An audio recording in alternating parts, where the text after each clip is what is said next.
Stasera faremo una lezione di sentimento, ma il sentimento quello là romantico, quello che si fa prima di arrivare al momento clou.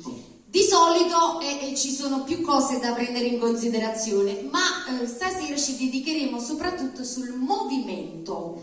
Il movimento romantico lo mostro io, va bene, lo mostro al pubblico, chiedo scusa per le spalle e questo questo è il romantico. Vedete? E quello non romantico com'è? Non lo sento? Sì? Sì, vedi. È a destra e a sinistra, signor Lino, perché quell'altro là, se tutto va bene, si fanno grazie a Dio più tardi per fare. Lo faccio anche di qua perché non si può mai sapere. Destra e sinistra. Avete capito? Sì, capito, vado avanti. Allora, maestri, per favore, facciamo un poco di sentimento. Voi le mani sui fianchi e sul posto.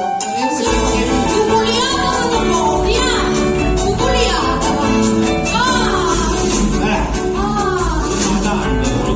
E come sto fugato, mamma mia. Casca che bruciapite. Io vengo per la Marianella e ancora sono una mattina, ma sono una donna in candela e non ci fatto un bicchierino e mo facci tu Giuliano poco a mesi porpa come sento a voglia fanno pochi E che? e sentimenti. Arrivano che stavo, come sanno che io guardo la cosa e quando una cosa, tutte queste là. Ah, le mani. Fatemi vedere come lo fate. I piedi, troppo belli i piedi. Così, come mettete su voi? Destra e sinistra. Il signore là dietro non lo sta facendo il movimento perché c'è gradere e va in difficoltà.